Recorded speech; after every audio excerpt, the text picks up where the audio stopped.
Aquarians, let's see कि आज आपके पार्टनर की करंट एनर्जीज क्या हैं, वो आपके लिए क्या फील कर रहे हैं और आने वाले 24 घंटे में क्या कोई एक्शन आपके लिए लेंगे।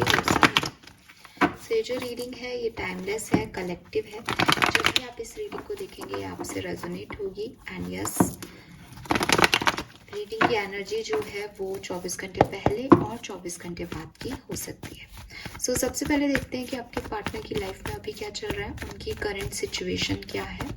एंड यस गाइस, मुझे मैसेज मिल रहे हैं कि आपको नो कांटेक्ट की रीडिंग देखनी है, बट इन दिनों मैं थोड़ा सा बिजी हूँ। मैं अप्रैल की नो कांटेक्ट की रीडिंग आपके लिए ज़रूर बनाऊंगी और मुझे टाइम दीजिए थोड़ा सा। Fine, let's see. अभी देखते हैं आपके पर्सन की लाइफ में क्या चल रहा है। वी हैव 2 ऑफ सोर्ड्स,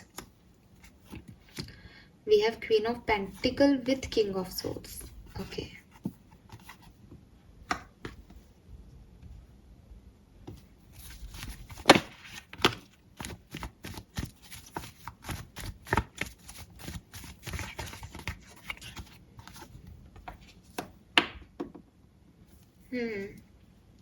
आपके पर्सन कंफ्यूज है एक्वेरियस। आप कंफ्यूज हैं या फिर अपनी फैमिली और अपने बिजनेस को या अपने करियर को ये कैसे बैलेंस करें, ये इन्हें समझ में नहीं आ रहा है ना। तो उसको आप कंफ्यूजन ही मानिए इनका कि किसको समय दें, अपने घर वालों को समय दें या अपने करियर को समय दें, ये इन्हें समझ नहीं आ रहा है। या फिर जैसे कि मैंने कहा कि कोई भी कंफ्यूजन हो सकता है, कोई भी 2 चॉइसेस हो सकती हैं। है बहुत प्रैक्टिकल अप्रोच, ऐसा नहीं है कि इमोशंस में कहीं बह रहे हैं और कहीं प्रैक्टिकल हो रहे हैं, वो वाले प्रॉब्लम नहीं है इस पर्सन का। इस पर्सन का प्रॉब्लम है कि मेरे को डिसीजन लेना है, मुझे किसी एक को चूज़ करना है। फॉर एग्जांपल इनकी लाइफ में थर्ड पार्टी सिचुएशन है, तो मैं किसको चूज़ करूं? मैं प्यार को चूज़ करूं कि मैं पैसे को चूज़ करूं, मैं अपनी वाइफ को चूज़ करूं या मैं किसी गर्लफ्रेंड या बॉयफ्रेंड को चूज़ करूं, है ना। ऐसी वाले इश्यूज हो सकते हैं। और या फिर सिंपल इशू है कि कोई 2 चॉइसेस नहीं है, लेकिन मुझे अपना फाइनेंसेस भी देखना है, पैसा भी कमाना है, घर पे भी मेरी ज़रूरत है, घर वालों को भी देखना है, तो मैं किस तरफ कितना समय दूं। अपनी लव लाइफ में ये डेफिनेटली कुछ मैनिपुलेशन कर रहे हैं, मैनिफेस्ट कर रहे हैं अपने लिए कोई अच्छा पार्टनर। और अगर आप लोग कम्युनिकेशन में हो, क्योंकि अभी कह नहीं सकते कि आपके लिए क्या है, ये तो इनकी कंडीशन है। सो अगर आप लोग कम्युनिकेशन में हो तो ये आपको डेफिनेटली आपको अपने हिसाब से कैसे मोल्ड करें उस चीज़ पे इनका फोकस है, ठीक है। क्योंकि ये अपनी लाइफ में बैलेंस चाहते हैं, तो ये आपसे भी चाहते हैं कि आप इनकी तरह काम करें, जैसा ये सोच रहे हैं, जैसा ये चाह रहे हैं वैसा हो जाए बस। तो या तो उसको मैनिफेस्ट कर रहे हैं अगर आप सेपरेशन में हो तो, और अगर आप साथ ही हो तो आपको ही मैनिपुलेट कर रहे हैं। लेट्स सी एक्वेरियस कि आपके लिए क्या फील कर रहे हैं। आप दोनों की कहानी देख लेते हैं।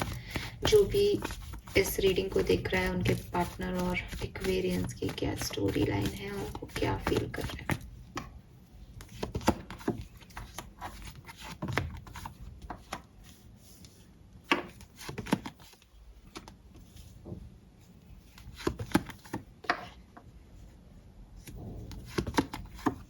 तो आपकी और इस पर्सन की डेफिनेटली कोई फाइट हुई है।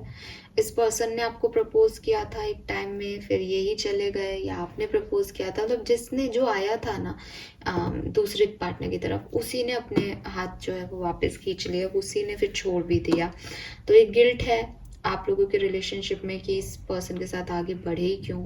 आर्ग्यूमेंट्स हैं ढेर सारे, ईगो है बहुत सारे, और रिस्पॉन्सिबिलिटी है आप लोगों के बीच में। हो सकता है आप मैरिड रहे हों लेकिन किसी ने किसी का काम नहीं किया। हो सकता है पर्सन एक सिंगल फादर हो या डिवोर्सी हो। तो इनका इनका ज़िंदगी को जीने का तरीका, ज़िंदगी को देखने का तरीका डिफरेंट है, आपका डिफरेंट हो सकता है, जिसकी वजह से आप लोगों की बन नहीं पाई। आप किसी मैरिड पर्सन को डील कर रहे थे तो आपको पता था कि वो आपसे कभी शादी नहीं करेंगे, लेकिन फिर भी आप इन्वॉल्व होते गए और एट द एंड आपने चाहा कि भाई अब तो मुझे कमिटमेंट दो, बट उसने कहा कि मैं दे ही नहीं सकता, मैं किसी और के साथ हूँ। तो चीज़ें वैसे ख़राब हो गई। तो कोई ना कोई ऐसे इश्यूज आप लोगों के बीच में रहे हैं जहाँ जो पर्सन प्यार को ऑफर लेके आया था वही अपने प्यार को लेके वापस चला गया, और इवन कोई फाइट भी हुई हो ऐसा भी दिखाई देता है। यहाँ पे आपके फादर या इनके फादर की वजह से कोई फाइट हुई हो, ऐसी वाली सिचुएशन भी हो सकती है। तो ये पर्सन एक गिल्ट ट्रिप पे है, इन्हें बहुत बुरा लगा है इस चीज का। ऐसा नहीं है कि आपको भूल गए हैं, या जैसे यहाँ दिखाई दे रहा है तो ये मजिशियन एनर्जी में तो है, आगे तो बढ़ रहे हैं, लेकिन अभी आपसे नहीं निकले हैं। ठीक है, हो सकता है इन्होंने आपको रिसेंटली कोई ऑफर दिया हो, या आपने इनको रिसेंटली कोई मैसेज कॉल किया है, कोई ऑफर दिया है, ये आए हैं या आप आए हो इनके पास, या आपकी और इनकी मुलाकात हुई हो। ये पर्सन आपके लिए बहुत सोच रहे हैं, बट इन्हें समझ में नहीं आ रहा कि ये क्या करें।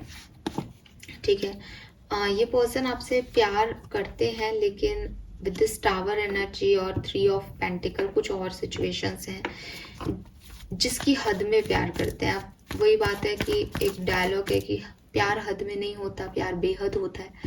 तो यहाँ पे ये व्यक्ति ऐसे नहीं दिख रहे कि आपसे बेहद प्यार करते हैं और आपके लिए कुछ भी कर जाएंगे।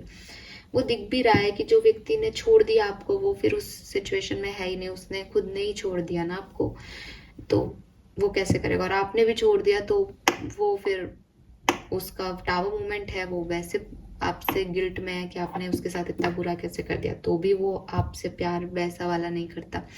तो सच्चाई यही है कि यहाँ पे कोई बेहद प्यार वाली एनर्जी नहीं है, यहाँ पे अपनी हद में पसंद करने वाली एनर्जी है कि हाँ ठीक है, मुझे एक्वेरियस पसंद है, मैं उसको भूल नहीं सकता या भूल नहीं सकती। ठीक है, तो ये मेहनत कर रहे हैं। ये मेहनत किस चीज पे कर रहे हैं, इस टावर मूवमेंट को खत्म करने की मेहनत कर रहे हैं। ठीक है, लेकिन अपनी तरीके से, अपनी हद में, अपने दिमाग के अकॉर्डिंग, जितनी विजडम इनको मिल रही है, जितनी समझ इनको मिल रही है, क्योंकि टीचर हो सकते हैं ये पर्सन, हायरोफेंट की एनर्जी है। टीचर नहीं तो एक ऐसी पोजीशन पे हो सकते हैं जहाँ लोग इनकी सुनते हैं। तो जब ये किसी की काउंसलिंग करते हैं तो ये वही चीज है कि लोग भी इनसे कुछ चीजें कहते हैं, तो इनको समझ आ रहा है कि हाँ इनसे ये गलती हुई। तो एक गिल्ट इस पर्सन को है with this 4 of cups and 5 of cups. इस पर्सन के मन में कोई गिल्ट है कि उसने कोई गलती की है, लेकिन ये पूरी तरह से उसको अपने ऊपर ले नहीं सकते क्योंकि ये एम्परर पोजीशन में है। और जब ये आए थे आपकी तरफ तब ये बहुत यंग थे, बहुत अच्छी एनर्जी में थे, पॉजिटिव थे, लेकिन आज की तारीख में ये एकदम ओल्ड है, इनके ओल्ड बिलीफ सिस्टम है, ट्रेडिशन है, ये उनको नहीं छोड़ सकते आपके लिए। अगले 24 घंटे में भी मुझे इस पर्सन की तरफ से कोई एक्शन नहीं दिख रहा है एक्वेरियस। मुझे ऐसा लगता है कि यहाँ इनकी फैमिली या आपकी फैमिली इन्वॉल्व है, जिसकी वजह से ऐसा पॉसिबल नहीं है कि आपकी तरफ आए और आपको बेहद प्यार करें। ठीक है, इंटेंशंस की जब मैं बात करती हूँ तो पहले वाली सिचुएशंस को वापस लाना ही इनके दिमाग में चलता रहता है। इनको लगता है बस पहले जैसा हो जाए सब कुछ, एक्वेरियस जैसे पहले थे, बिगनिंग में थे। क्योंकि आपको भी ये लगता होगा और इस पर्सन को भी ये लगता है कि बिगनिंग में सब बहुत बढ़िया था, शुरुआत भी तो एक्वेरियस ने की थी। आपको लगता होगा शुरुआत भी तो इसी पर्सन ने की थी, तब तो ये कितना मुझसे प्यार करते थे, तब तो बेहद प्यार करते थे, तब तो मैं नाराज जाऊँ तो मनाने भी आ जाते थे।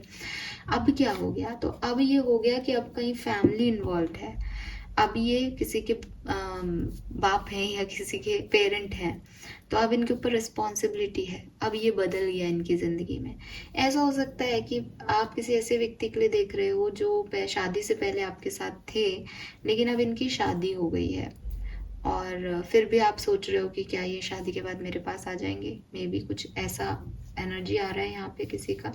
तो ये आपको अगले 24 घंटे में अप्रोच नहीं करेंगे। इनको जो अप्रोच के लिए करेज चाहिए, जो गट्स चाहिए किसी को अप्रोच करने के लिए, वो इस पर्सन में नहीं है। ये उतने प्यार में नहीं है एक्वेरियस। अगर आप कम्युनिकेशन में हो तो भी आप आज के दिन थोड़ा सा ध्यान रखो। प्रॉब्लम कुछ भी नहीं है यहाँ पे, बट आपके पर्सन मैनिपुलेटर का रोल प्ले कर रहे हैं, तो आपको अपना गार्ड अप करना पड़ेगा कि मैं ये चीज़ नहीं मानूंगा या मानूंगी। ठीक है, क्योंकि आपको भी अपना प्रोटेक्शन रखना पड़ेगा। वो अपने तरीके से चीज़ें करेंगे तो मैं भी, आप भी अपने तरीके से चीज़ें करना चाहो तो उस केस में आपकी बने नहीं या बहुत अच्छे वाइब्स नहीं मिले आज आपको आपकी लव लाइफ में, ही पॉसिबल है। आज की कहानी देख करके मुझे कम लोग कम्युनिकेशन वाले दिख रहे हैं, सेपरेशन वाले ही ज़्यादा दिख रहे हैं, बट फिर भी मैंने कार्ड्स निकाल के आपको बता दिया। लेट्स सी एक्वेरियस के आपके पर्सन के 3D मैसेजेस क्या हैं। ये पर्सन आपको क्या कहना चाहते हैं जो इनके मन में है लेकिन जुबान तक नहीं आ पा रहा। We will meet again. तो इस पर्सन को श्योर है कि आप इनसे दोबारा मिलेंगे और ये रिश्ता बढ़े ना बढ़े, बट आप कहीं ना कहीं तो टकराओगे। Stop regretting what you did to me. इस पर्सन को ऐसा लगता है कि आपने कुछ गलत किया है पास्ट में, लेकिन वो कह रहे हैं कि कोई बात नहीं, तुम उस पर रिग्रेट मत करो कि जो तुमने मेरे साथ किया। खुश रहो, don't be afraid of me, मुझसे डरो मत।